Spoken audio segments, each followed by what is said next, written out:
Hi, I'm Jose Ramirez. I'm Bob Arum. Hi, I'm Robert Garcia, and I'm with the Fighter's Voice. The only radio show knocking out the competition. Fighter's Voice Radio Show. Fresno, California, we're live here, Mad Production Studios. I'm your host of the Fighter's Voice Knockout Podcast, Richard Ortiz. And tonight's show, we have with us, by way of phone call, Hall of Fame trainer, Mr. Robert Garcia. He's going to break down the big fight this Saturday. Teofimo Lopez and Lomachenko, the long-awaited showdown. And also, we're going to get into detail with a recap on Brian Lua and a couple of other fighters from his stable, such as what's going on with Mikey Garcia, what's next for Jose Ramirez, and also we cannot forget about Tank and also Leo Santa Cruz. Enough said. And you know what? We're also going to talk about Dak Prescott because we're both Cowboy fans and we both got our heart broken, and our Dodgers are getting their butts handed to them right now as we speak. Enough said. Ladies and gentlemen, I got with us, as you guys all know, the man, the myth, the legend. You know what? When you enter his gym, you better be ready for a dogfight. You better be ready for entertainment. And if you sit back, you'll learn a couple things. Ladies and gentlemen, Mr. Robert Garcia. Welcome to the show, Robert. Hey, Richard. Thanks for having me, and thanks for that intro, man. That's pretty cool. Hey, man, my pleasure, man. My pleasure. You know, it's always awesome when you join here on the Fighter's Voice, man. I mean, we get the most views and the most comments, man. And what people love about you, Robert, is you're so down to earth, and you're one of the most, if not the honest person when it comes to boxing, because we know the way boxing goes and the way a lot of fighters, how they kind of have their own way of thinking and saying things and expressing the truth. But when it comes to the truth, Robert Garcia isn't laid out there, man. Yeah, Richard, you know, I say it how it is, or at least how I think it is. You know, there's times where I might be wrong, and people could correct me, but I do say it how I feel and then how I think it is. So, you guys are gonna get my honest opinion on whatever it is. No, right on, man. You know, I don't even know where to start. I guess we could talk about, this. I know you're a Dodger fan, too, being in the L.A. area, man. And right now we're getting our butts handed to us. If we lose today, we're going to be 2 down to the Atlanta Braves, man. I mean, I know you follow baseball, but, I know boxing's your main sport, of course. And then, of course, you're a fan of the Dallas Cowboys. And I know you watched that game last Sunday. Yes, we got the W, but we lost, our starting quarterback in the fashion that we lost him to. That injury was very gruesome, man. What was your take when you see another athlete take such a severe a hit or suffer an injury such as the way Dak Prescott suffered his Sunday? Well, look, it's sad to see, that we're not gonna be able to see him perform in a few games, but I don't. I see it differently. Like I told you guys earlier, I'm gonna say it the way it is.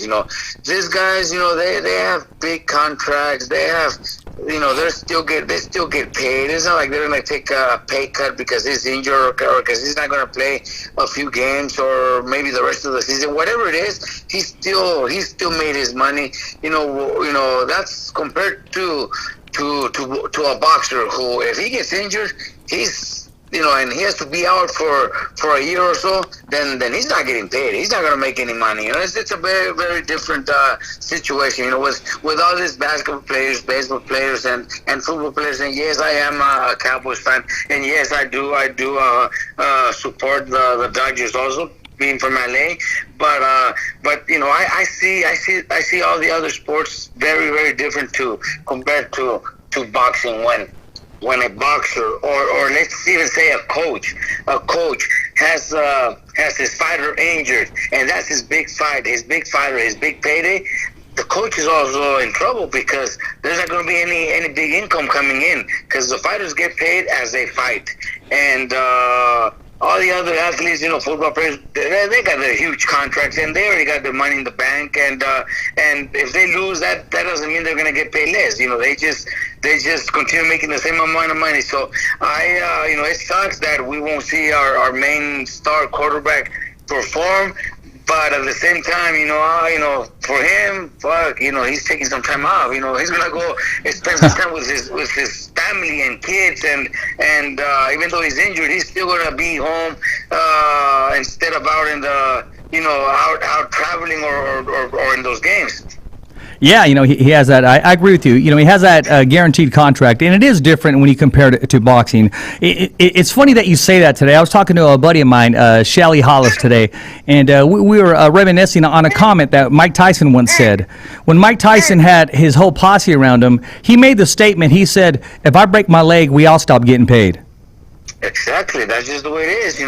That's the way it is with boxing. With everybody around that one fighter. That obviously, we're talking about Mike Tyson or the fighter that makes a lot of money. If he doesn't perform, if he doesn't fight, then the whole team, everybody has to wait and wait for the next fight. And sometimes, there's situations where it takes a lot of fighters over a year, sometimes 2 years for them to be able to fight. So in that meantime, they have to find another way to get some income.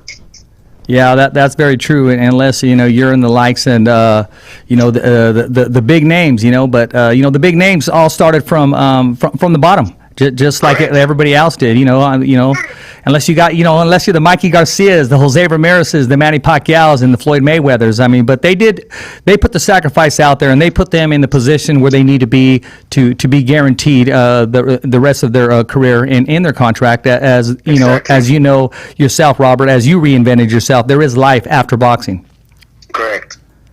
I want to talk to you about this. Since we're talking about injury, we're talking about somebody who was on the shelf for pretty close to 2 years. It was injury after injury. It was getting a little frustrating, but now everything's all healed up. Some maturity set in. Sat down at a table. You guys spoke, and let's talk about the rejuvenation of Mr. Brian Lua from Madera, California, who his last 2 fights has looked outstanding.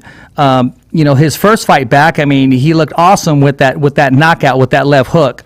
This last fight, not only did he go 6 rounds, but the fans and the public, they got to see a different Brian Lua.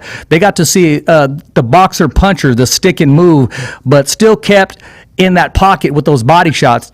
Tell us about the performance that he put on, and what do you need to work on from there, and what would you grade him after this last performance?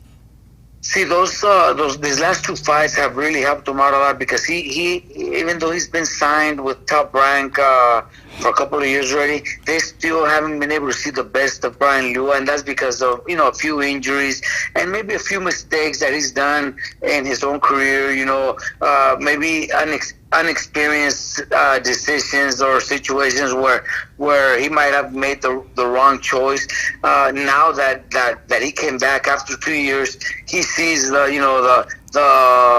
Teofimo Lopez, the Virgil Ortiz in my gym. The Virgil Ortiz, Joshua Franco, who already is a world champion, Tanahara, who's 18-0 or somewhere around there. He sees that, and he knows he's falling behind. So he wants to get back and wants to catch up, and that kind of was like a wake up call for him. Nothing we could do about those injuries, but besides those injuries, there were a few, maybe a couple decisions that he made that maybe were not the best decisions for him. But that didn't ruin his career. He's still young, he's still fresh, and he's very, very talented. That's one thing that I'm glad the fans and Top Rank, everybody at Top Rank, were able to see in his last performance. He went in there against a tough, durable kid where Brad Goodman told me, are you sure you won this fight? I said, yeah, I won this fight, because I know that's what's going to bring the best out of Brian Lua. This kid is tough, and yes, he's going to give him a hell of a fight. But look, Brian Lua made it look easy. He did go the distance, but it showed, it gave the fans the opportunity to see his talent, for 6 rounds. He showed that he could box beautiful. He still has that power. He's still very strong. He had very good defense. So it showed a complete Brian Lua. It showed a little bit of everything he's got. I agree with you big time. I thought, I knew the guy coming in. He had two of those losses that his opponent had were very controversial. So I knew going in he was going to try to smother Brian and try to bring it to him. But Brian neutralized that power with the jab, the lateral movement, the stick and move. Moving around, wasn't running because he sat down and let his hands go. And I heard you in the corner. You said, hey, you don't got to load up on the jab. Just let it come out.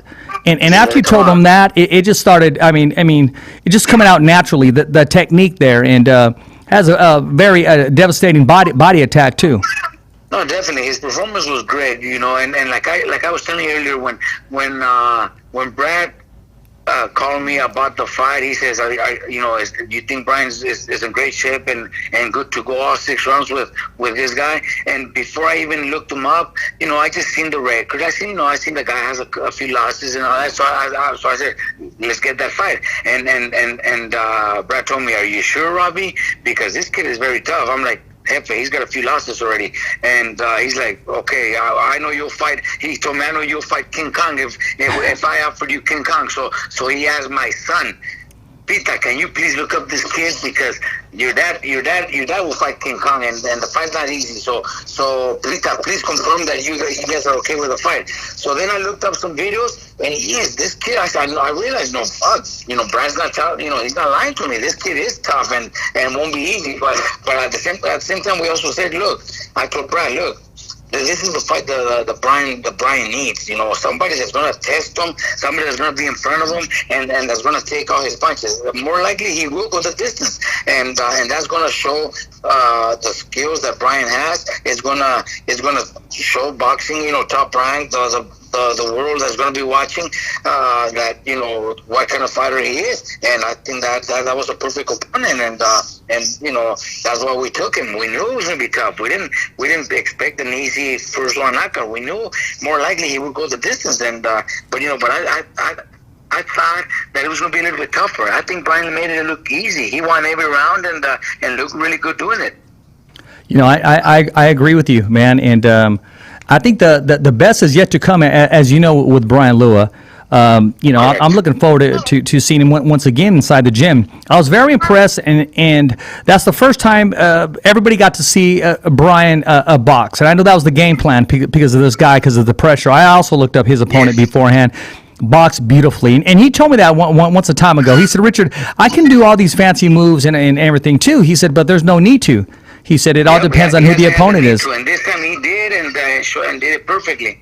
Yes, he did. You guys had a plan, and you executed, and even the instruction you gave him after the first round about the jab, because I know he was loading up on it, and then he just let it come out naturally and made the adjustment and gave him a boxing lesson, and looked beautiful in doing so.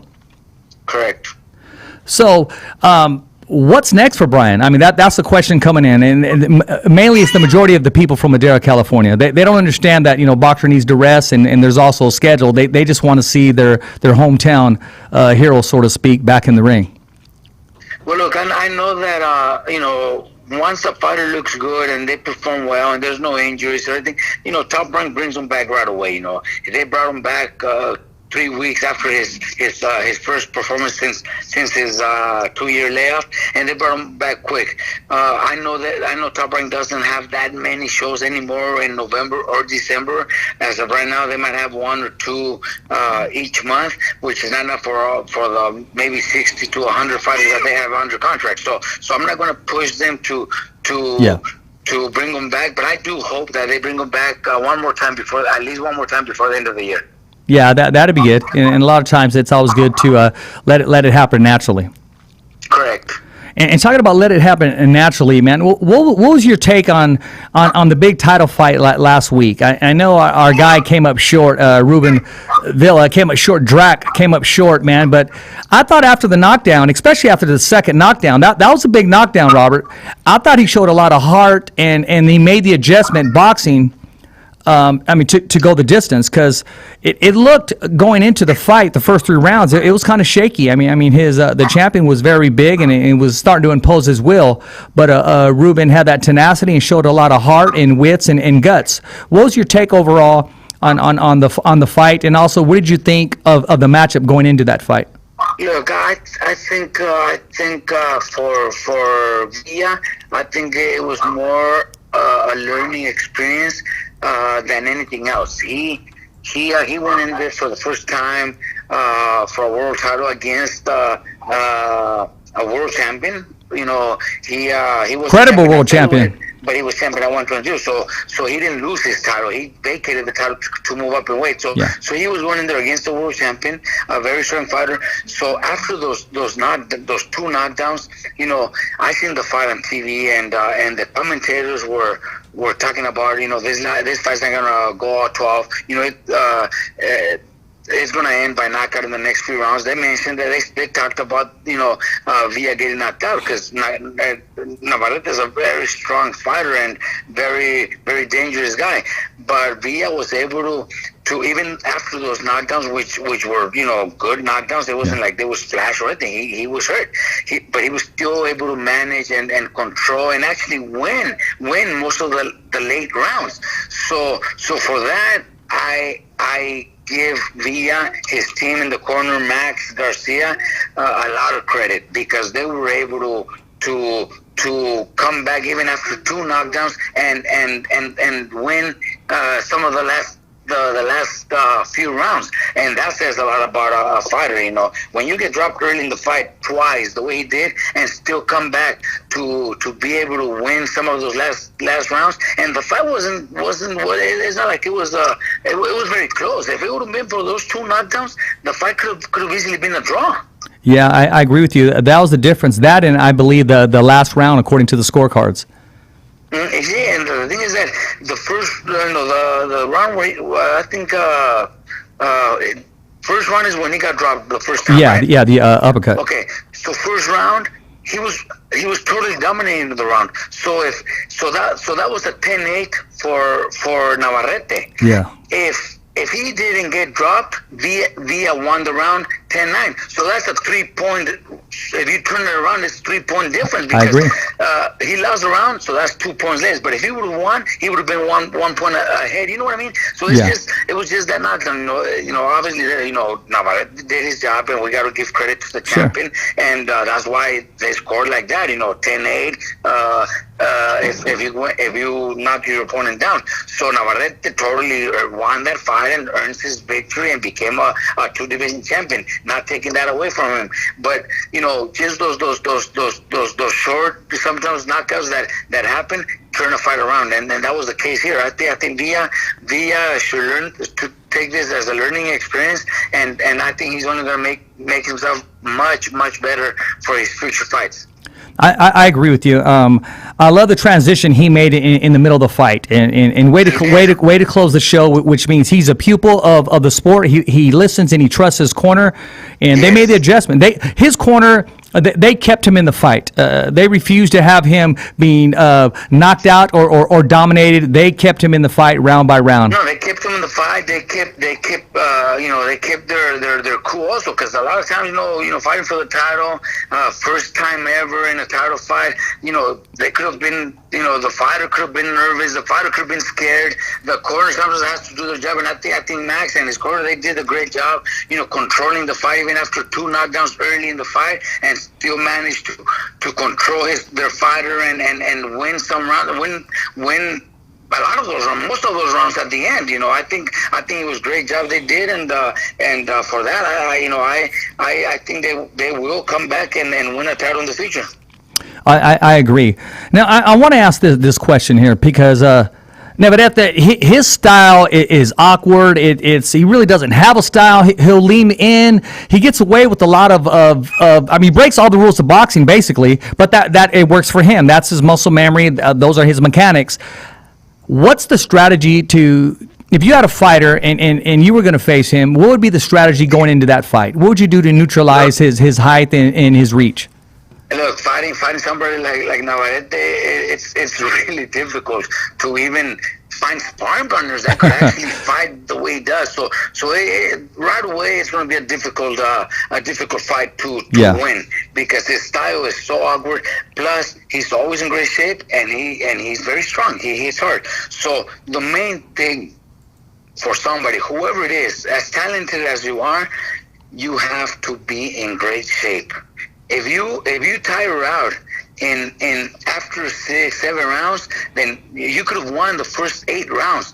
But if you tire out those last 4, you're gonna go through hell, because he's gonna put you through hell to beat him. You know, you have to be in great shape to be able to beat him. Obviously, you gotta have skills. If you're fast and you could box great, you could outbox him. But you're gonna have to be able to do it for 12 rounds. That's the main thing. Just be in great shape. You know, obviously have good boxing skills, but you have to be in great shape. I agree with you, man. I mean, I chuckle because even to find sparring partners, man, I mean, that would even get close to mimicking him. I mean, he leans in with his head, leans with the uppercut, and he's able to get away with all those. No, throws a looping right hand, very awkward. That's his style, and you know, he's a world champion, a 2-division champion, so we gotta respect absolutely him and admire his absolutely his will, his courage, his boxing. You know, because he comes from nothing, and now he's a two-division champion. For me, we gotta respect him, but he is awkward. He is a little dirty if he has to. But he gets away with everything. So that's his style. You just have to be in very, very good shape to be able to beat him. Hey, I agree. Hey, God made him unique.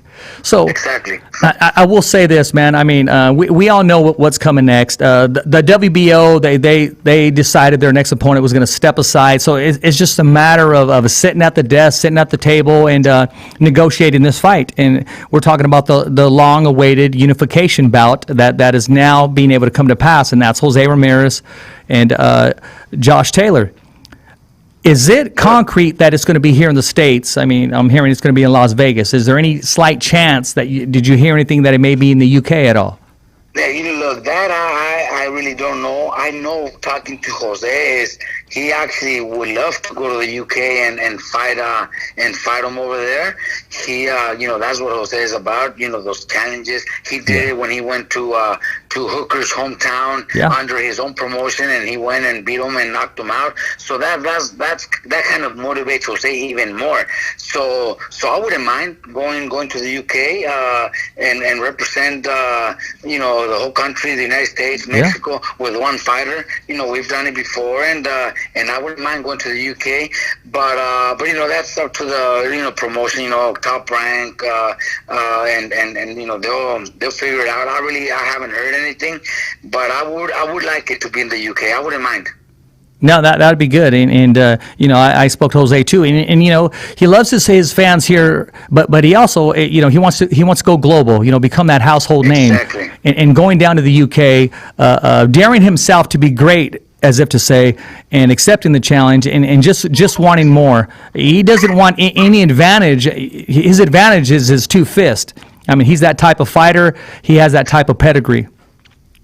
Correct. No, that's Jose.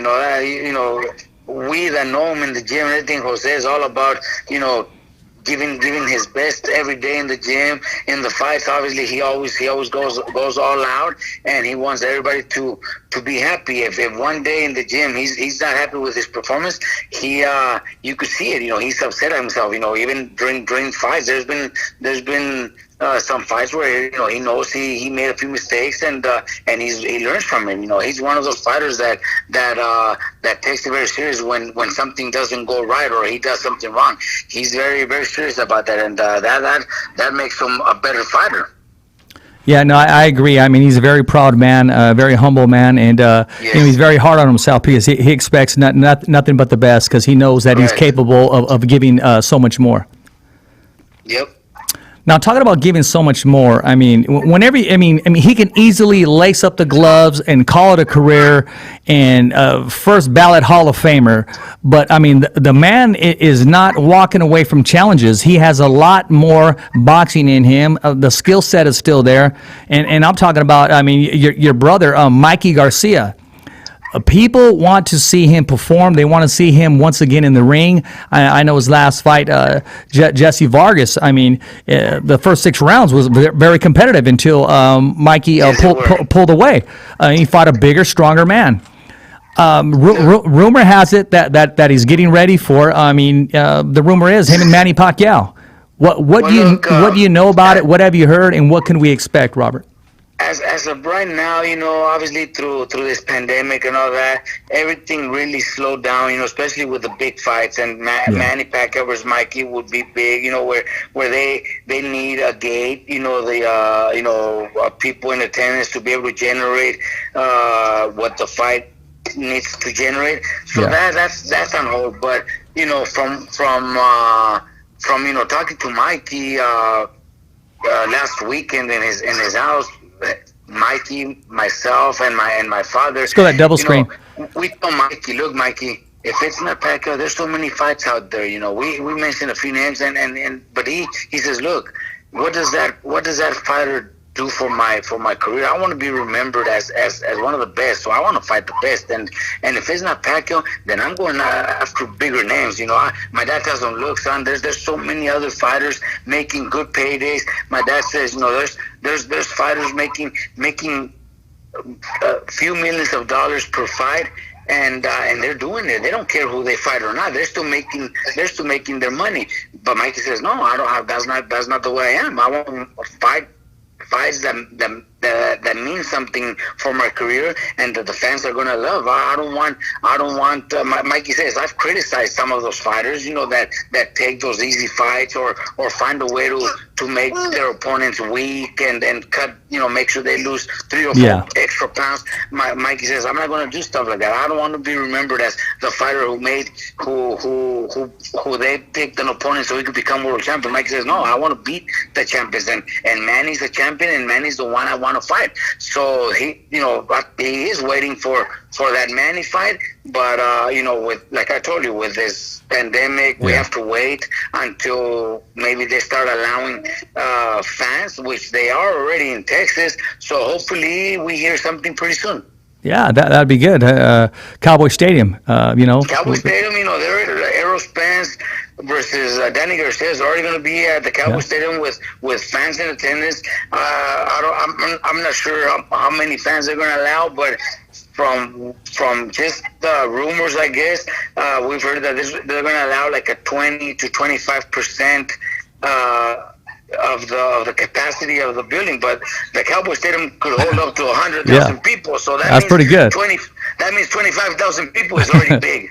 Oh yeah, right? that's big. We'll take that as opposed to none. So that would be huge already. So let's wait and see what the promoters, or if it's the Zone or PBC with Manny Pacquiao, what they agree to, and hopefully we hear something soon. More likely it won't be this year, but hopefully at the beginning of next year. Yeah, no, I agree, and that's one that we'll all be waiting for, and looking forward to that one along with a couple others. Yes. And I'm thinking next year that my man Bam that he gets his title shot. What's your take on that, and how close are you guys from receiving that phone call? Look, I think Bam is ready to fight any of the world champions at 108. I've been going through all the champions, and I don't think any of the 108 pounders beat. I don't think any of them beat Bam. I think Bam is so much better than all 4 world champions. But there's also promoters, politics, TV networks, that have to approve those fights. So we don't want to rush it either. So, Mr. Honda's already working on it. I already told him that, I know this year's not going to happen, but hopefully by next year he gets a title fight. And Mr. Honda is already, he's already aware of that. He knows we want to fight for the world title. And I think Bam beats any of the world champions at 108. I think so. I agree with you, Robert. I think his brother winning that first bout just puts that fire, because that competitiveness is still there. I mean, he's an athlete, and he wants that, and he wants that opportunity. Them two in the gym right now, because Franco's already preparing for his rematch against Maloney, and Bam is fighting. On Inouye's card on the 31st. So they're both training. Since Joshua Franco won the title, they both came even stronger. They came mentally more prepared. They're making the work that they used to do with the same guys that they were working before and they were very competitive. Now they're making it so easy for themselves. The work is so easy. I got to put in featherweights with Franco for him to be able to get some competition in sparring. Guys his weight or his size, they just have no chance at all. Both of those kids are so motivated, and I think Franco winning that title made both of them so much better mentally and physically that it's going to be hard to beat them. I agree with you. Do we got a date on that rematch with Maloney? November 14th. November 14th. Yes. Yeah, that's going to be fireworks, man. I mean, all eyes are going to be on that one. We had a rematch class, so we have to give him a rematch. Absolutely. Plus Maloney, I'm sure he's going to come better and stronger for this fight because losing his first time a world title, must have hurt him bad, and now I know he's going to train better than ever. So we're ready for a better Maloney this time. Absolutely. I think I'm not too sure, but I think that was his first time hitting the canvas as well. It was his first time, yes. Yeah, and those combinations put together, and we spoke about it. I mean, believe it or not, I mean, I didn't have it that close. But according to the scorecards, that knockdown was the difference. I had Franco winning that fight by a couple rounds minus the knockdown. He really won, but it was absolutely surprising to us. Well, we also have to understand that we were fighting. We're coming from we're the outsiders. Golden Boy Promotions on a top-ranked show against a top-ranked fighter who top-ranked was doing nothing but good advertisement on those kids. The Maloney brothers from Australia, yes, making a big deal out of them, and then they come in the first fight with top-rank. That kid, takes a beating by Franco. The judges had it very close. If it wasn't for the knockdown, the fight would have been a draw. Yeah, they did. I'm just glad they got it right. Correct. Yeah. Well, you know what? I've been kind of saving, I don't want to say the best, but the strong point, for last, man. As you know, unless you've been on a desert island and just woke up and don't even know the sweet science, the world anticipates, the world has been waiting, the contracts have been signed, the gate is set, everybody is in place, the sponsors are there, the ring announcers are there, the judges are there, the teams are there. Las Vegas is the place to be right now, and we're talking about the long-awaited showdown, Lomachenko and Teofimo Lopez. Let's break down that fight, Robert, before you give your pick. What are the keys to victory for Lomachenko to not only get the victory, but to of course to unify the bouts? What are the keys to victory for Teofimo? For Lomachenko. That fight on ESPN, that fight could have been pay-per-view easily, and it would have done really good numbers. But it's on local TV, ESPN. So millions and millions are going to be watching. I think Loma has the skills. The experience also. He doesn't have that many fights, but he has the experience. 2-time Olympic gold medalist, 400 plus amateur fights. He's got the experience and the skills. That's the most important thing, the skills. But I think his most important thing is the way he thinks inside the ring, his mentality. That makes a big difference. I think that is enough for him to pull off a decision. But it's still going to be a very dangerous fight because Teofimo Lopez is a dangerous man. I love Teofimo Lopez, him, his dad. They're good people. They're cool people with me, and I can't wait for this fight. This fight is bigger than any other pay-per-views that are happening. In the next few months. I agree. I don't care. Even if Tank versus Leo, which is going to be a great fight, even though those are pay-per-view, I think everybody's more excited about Teofimo versus Loma, or even Danny Garcia versus Aerospace. I think Teofimo versus Loma is still the biggest fight of the year. I agree with you, and hats off. We're so grateful for ESPN Top Rank for allowing the fans, the viewership, and the opportunity. And for the first time boxing fans, first time ever watching a fight, because maybe they didn't want to pay the pay-per-view prices or go to an event, they get the opportunity of watching it in the comfort of their own home. Right. No, that's perfect. What they're doing is great. I think, Top Rank did a great job putting it on ESPN. ESPN also for putting up the money necessary to make it happen. Nothing but respect for those companies because they made this fight happen. They didn't look at we could make more money if we go straight to pay-per-view because we think the numbers are going to be great. They probably could have made a lot more money, but they wanted it on ESPN, regular ESPN, and they came through, and the fighters fighters are happy. The fans are really happy, and now we just got Saturday night. Everybody's gonna enjoy probably the most anticipating fight of the year. I agree with you. Now, what does Teofimo need to do to be effective in the fight when Lomachenko starts being Lomachenko? And I'm talking about the movement, the head movement, the style, the cockiness that he has in there, because it works for him. Just like MMA fighter Anderson Silva being cocky, it works for him. Conor McGregor, it works for him. Floyd Mayweather, it works for him.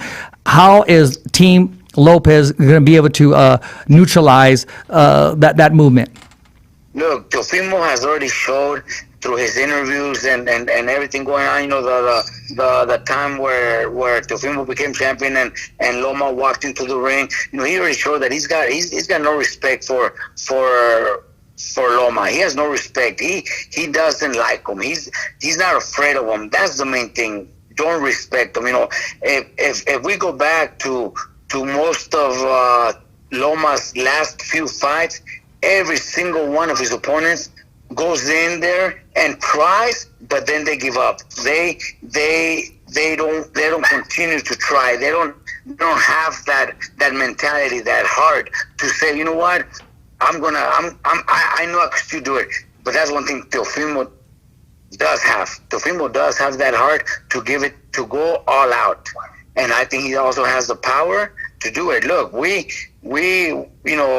all seen Salido beat Loma. Yes, it was Loma's second fight, but Salido still beat him.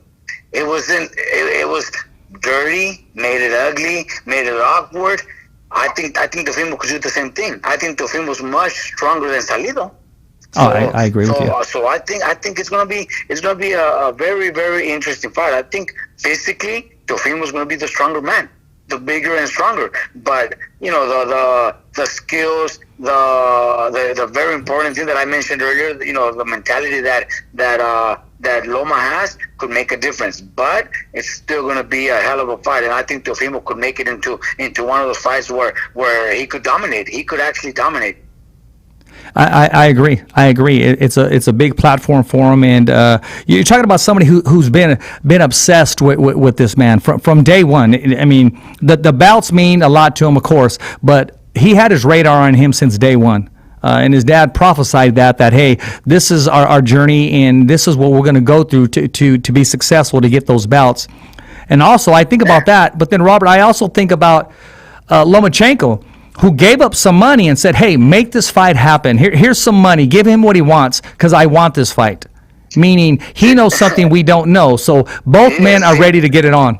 But that's what makes the fight even better and more interesting, because they both want it so bad. They both need it for their careers, actually. I think Loma already is a superstar. He already is pound for pound the best fighter in the world. So me personally, I would like to see Teofimo win. That way we could see a new superstar being born. Loma already lost to Salido and still has become the best fighter in the world, pound for pound. So if Loma is to lose to Teofimo, Loma could go down to 130, because I think that's where he belongs. He will go down to 130 and possibly beat every 130-pounder out there and still be the superstar, still be the pound for pound one of the best fighters in the world. Teofimo beating Loma, we see the next big superstar in boxing.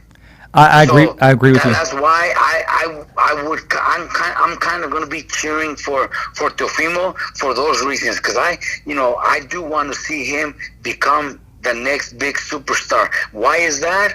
I have nothing to do with Loma. I don't have anything to do with Loma, but I do have fighters that could be future opponents for Loma. Could be, Loma, for Teofimo. Teofimo does plan on moving up to 140. We have Jose Ramirez at 140, and I could also have Mikey, fight at 140. So those would just make so big, so huge fights that's I'm looking at the future, and I know Loma will not move up to 140. Loma has already said that he's not planning on moving up to 140. So we don't want Loma to win because he's not going to 140 anyway. So I want Teofimo to win. Why? Because he is moving to 140, and him against Ramirez would be a huge pay-per-view fight. Him against Mikey would probably be even bigger. So those are the reasons. I want to see that superstar. I want to see Teofimo become that superstar because I know I have two possible future opponents that would be huge fights. Robert, I'm smiling right now because I know you didn't, but I'm going to say it for the record anyway. Were you reading my notes or something? Because I have no idea what your notes are, but I'm telling you, I see that. A lot of people don't see that. And look, I love, fucking Loma trained in my gym in Oxnard. When he first came from his country, he was training in my gym. His manager, Klimas, I trained all of his fighters when I was still in Oxnard, and we have a great relationship. I'm actually training one of Igis Klimas' fighter in my gym right here in Riverside. Klimas called me like 2 weeks ago. He says, Robert, I have a fighter that wants to train with you. So I said, let's go. So, we still work together.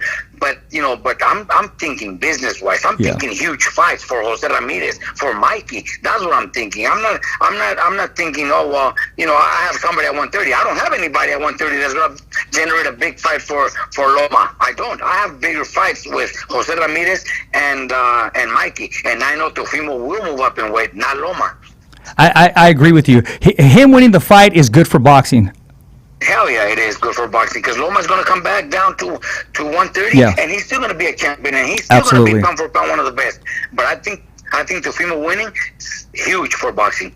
I agree. I agree with you big time, and that'd be good for Brooklyn to have a star. I'm telling you. Correct. And Teofimo, I did ask him numerous times that do you plan on moving up to 140? Because he's a big 135 pounder. No, he is definitely. And he did mention Jose Ramirez. He would love to share the ring. He said it would be good for boxing. And he gave props. He said the Mexicans they come forward. It'd be a great fight. So. Exactly. Being that said, it would be good for boxing. Either matchup, even him and Mikey would be fireworks. Yeah. It'd be great for boxing. It'd be win-win situation. And he's worked very hard, and that would be the icing on the cake. And I agree with you.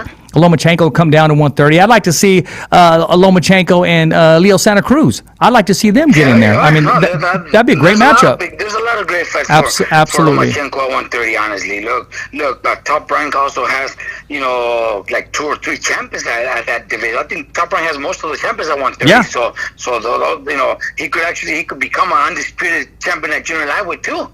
Hey, let's get ahead of ourselves. I mean, I would love to see, I know it's premature, but I would love to see, the fact that we're talking about this, Lomachenko and Shakur Stevenson. I think that's a great matchup. That would be a great matchup. That'd be a cat fight. Very technical fight. That would be a very technical fight. It would be a chess match. Absolutely, and that can go down with the Tommy Hearn, Sugar Ray Leonard first matchup. I mean, just very technical. That would be huge. Yes, absolutely. So boxing needs it to go the way it needs to go, but it all depends on the fighters. Come fight night, I see that fight changing levels, both being successful in their own craft, but at the end of the day, the younger, the hungrier fighter, the naturally bigger fighter, but the most skilled fighter, he is going to show exactly why he is considered, or if not, the pound-for-pound best fighter in the world. And it's going to be fireworks, man. I mean, I'm very excited. I get goosebumps talking about it. And I remember one of our own, Fresno's own, Isidro Ochoa back in the day. I believe he shared some sparring rounds with Lomachenko. He did share some sparring rounds. Yeah, so no, I believe that's good for boxing. And the fact is, I believe they're going to let in, I believe it's 25% as well.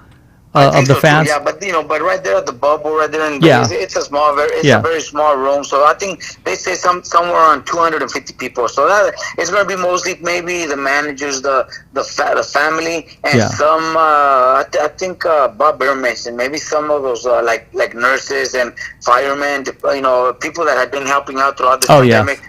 I think that's the people that are going to be allowed in the fight. That makes sense to reward them in that fashion. Yes. Top Rank is always showing a class act and doing different things, even when they come down to here in Fresno, fighting against cancer and what have you.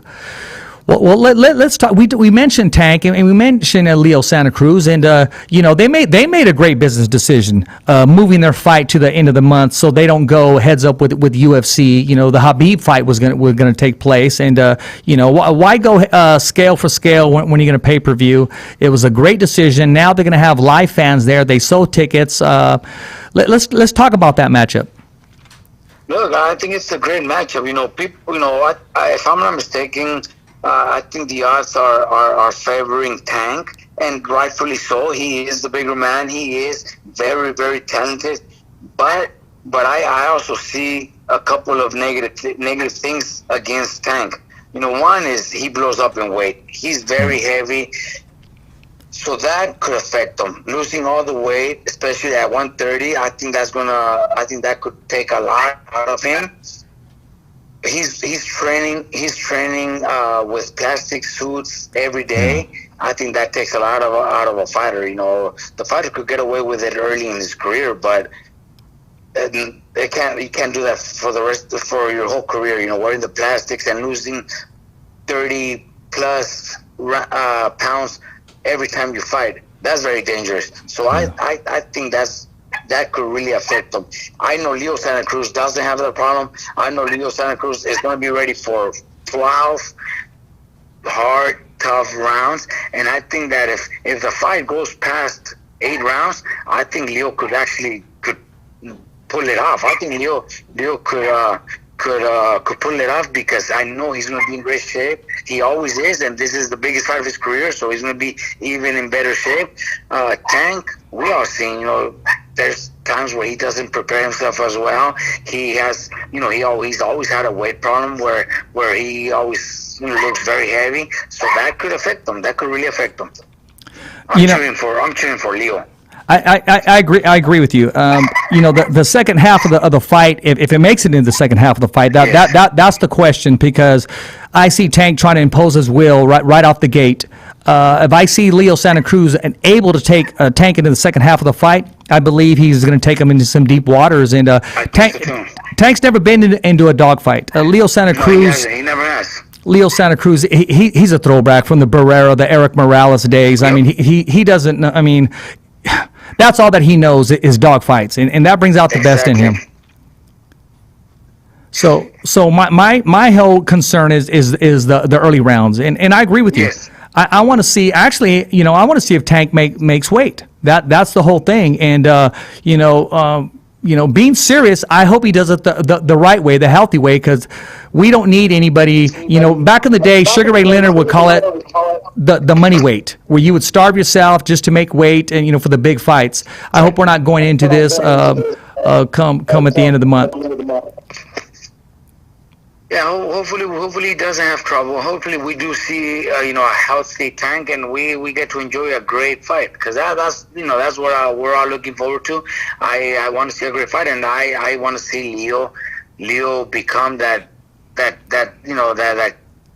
what is it, 5 division champion? Yeah. That's unbelievable. There, a kid, who at first was signed to Top Rank, and Top Rank released him because they didn't think much about him. And look at him now; he has a chance of becoming a 5 division champion. Yeah, and when you see him, you see him in Vegas, and he's very approachable. He's down to earth. I mean, you see him there with his wife all the time. Very humble, very respectful. Very respectful. Yes. And he appreciates that. And not only that, I mean, the fight that's going on outside of the ring, we all know the story with his father. That's the real fight. And so he does have a cause to fight for. Him fighting in the ring, Tank, that's the easy thing. I mean, him seeing his father in the physical fight with cancer, that's very difficult. But he is he's very strong mentally, and he's able to overcome adversity and to take on any challenge, which he's doing so now, because Tank couldn't find an opponent. Nobody would agree to it. Right. But Santa Cruz said, hey, let's do this. Let's make it happen. No, look, I know Leo's father also, and he's a very, very brave man, going through all this during all this time, fighting cancer for a few years already. He still goes to the fights. He's still in the gym supporting his son. That's a true fighter there. That's like you said, that's the big fight there, and they're winning it. They're winning it, and I think he will beat it. I agree with you.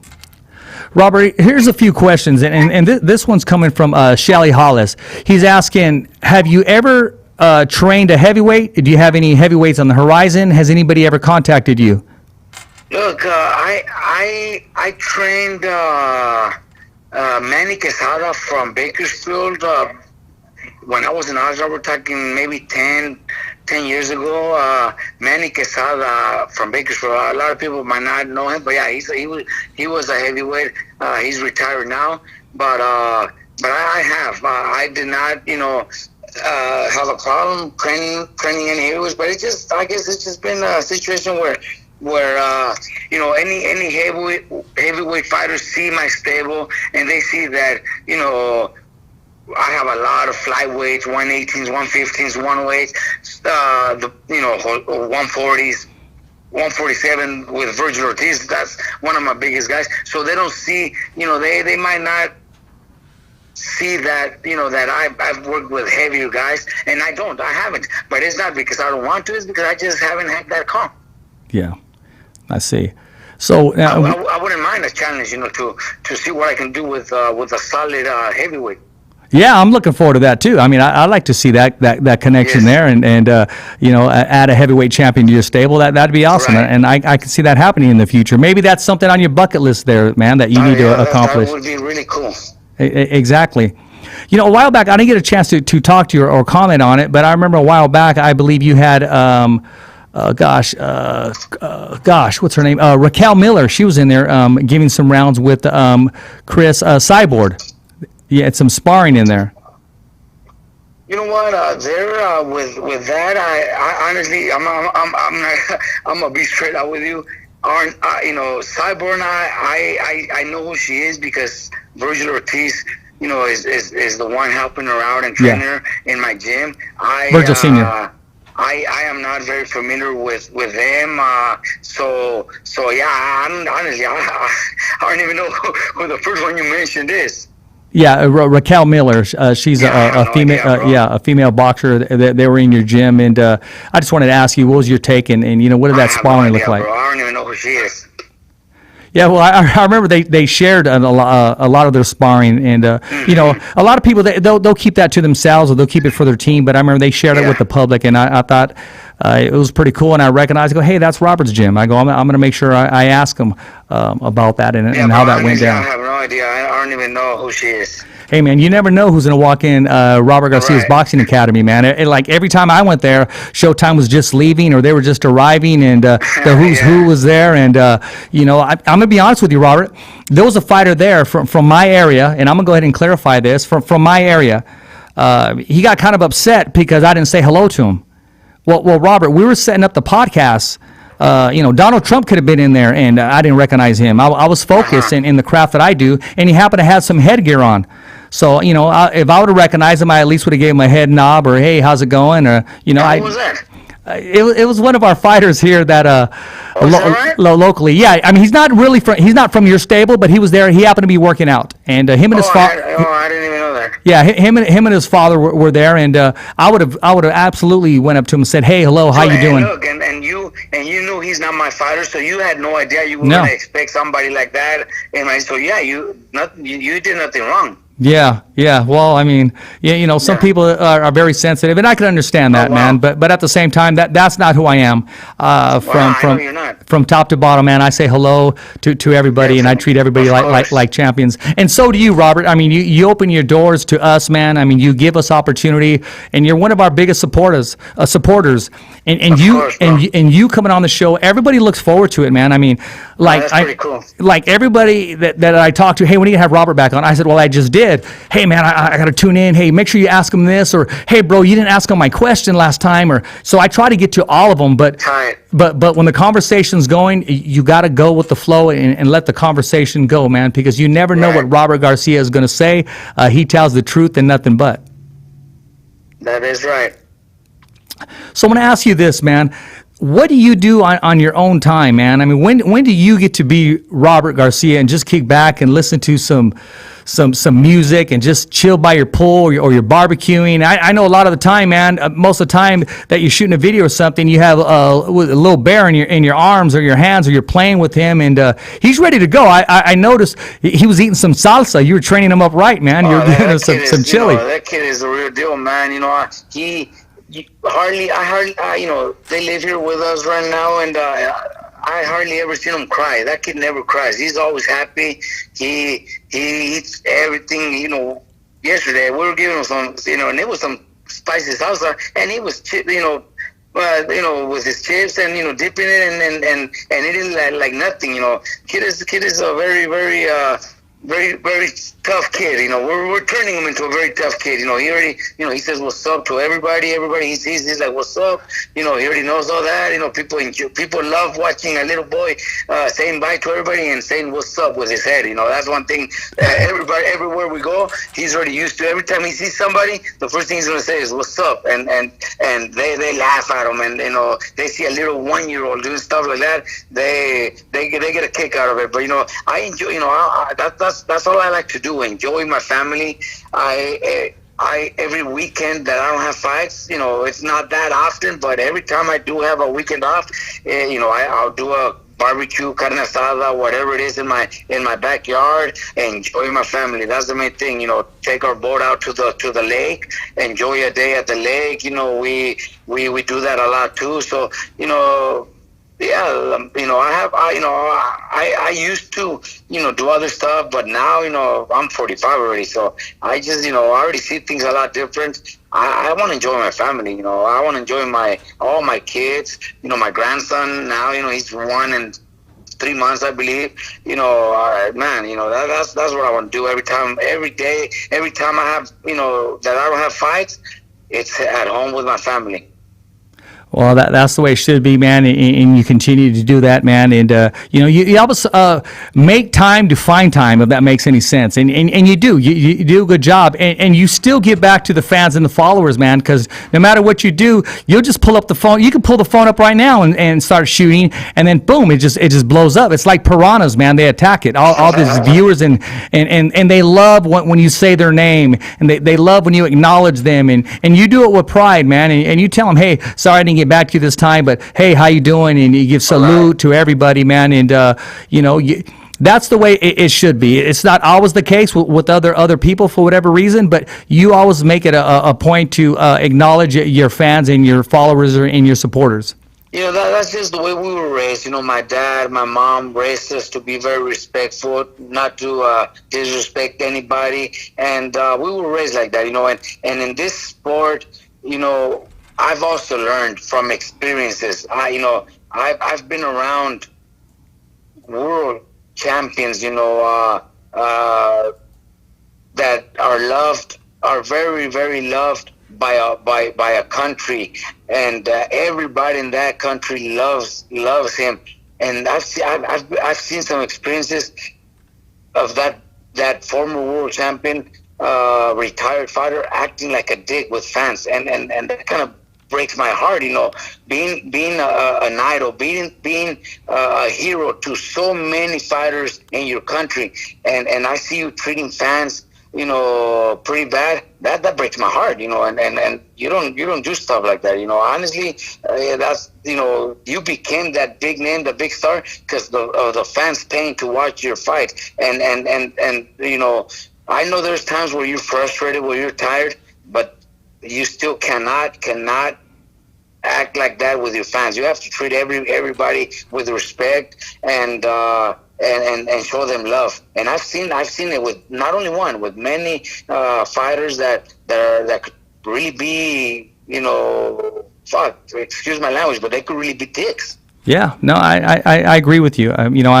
Unfortunately, I had that disappointing feeling one time, and where I follow this fighter, and back in the day, I'd put up newspaper clips of him, and I couldn't wait for this fighter to fight, and read about Ring Magazine before they had YouTube or Twitter or any of this stuff, man. And then when you meet this person in person, it's not even nearly what you expected. It's very disappointing. It's discouraging, and can you imagine a fan that just knows everything about you, Robert, knows all your fights, knows your stance. He can mimic you. He can do everything that you used to do.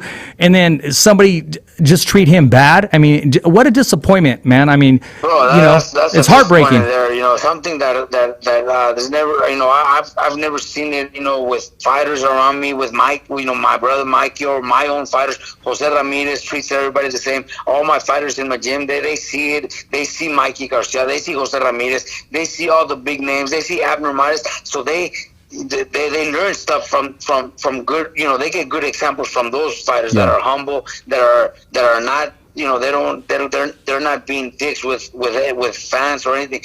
Mikey trains around all these other kids. Jose Ramirez, he loves it when the gym is full of kids and fighters. Because he likes to talk to them. He likes to give them advice. He likes to work out with them so they can learn more. That's being special there. You're being humbled. It is, and all eyes are on you too. And they actually want to worship the floor you step on. They looking at your shoes. Yes. They look at your shoelaces. They look at every single thing that you do. Right. And I've seen fighters or fans or supporters, their eyes just light up so bright. And exactly. Unfortunately, I've seen fighters act a certain way. But again, you do have the ones that are very classy, like the Jose Ramirez's, the Mikey Garcias, and they treat them with respect and take pictures with them and. Give them the time of day, and the sport that's giving back to the sport, and to do that, it costs nothing, Robert. It absolutely costs nothing. It's for free. It's common courtesy, and it's appreciation on who's keeping their lights on at night, because it all starts with one fan, and it grows and grows. That is correct. Hey, listen, man, talking about appreciation, man, I appreciate your time. As always, it's always a great show. It's always informative whenever you're here. I feel like I learn every single time that I talk to you. I remember the very first time that I saw you in Fresno, California, man. I knew I wanted to interview you, but I had those butterflies in my stomach, man, and I was like, oh man. And when I had a few words before we went to on camera, and you were so down to earth, it made it very comfortable, because I was thinking, man, that's him. He came all the way down here. He's the very first time, man. I'm just a phone call away. This is I enjoyed it. And this, time goes by so fast. It's been a little over an hour already, but it's awesome talking to you too, bro. It's always been great. I've known you and I've seen you work, and you work hard. You do your work really good, and that's why everybody enjoys talking to you. Well, I appreciate those comments, man. Hey, I'm going to go and let you go, but I'm going to close right now. Hey, this is Richard Ortiz, your host of The Fighter's Voice. I want to thank our guest, the Hall of Famer, the one, the only, Mr. Robert Garcia. Hey, remember, this Saturday, whatever you got planned, you got to make time. ESPN Live. Lomachenko versus Teofimo Lopez. The long wait is over, and you got the pick of the expert himself, Mr. Robert Garcia, and let's see if it comes to pass. It's always a wrap here in Fresno, California. Thumbs up for Richie. Never down for the count. It's just another wrap. Thanks for listening to the Fighter's Voice Radio Show. Catch us again next week. Same when, same how. And always stay connected to the Fighter's Voice on social media. So, on behalf of special guests and the whole crew right here at the Fighter's Voice Radio Show, saying see ya next week, right here on the Fighter's Voice.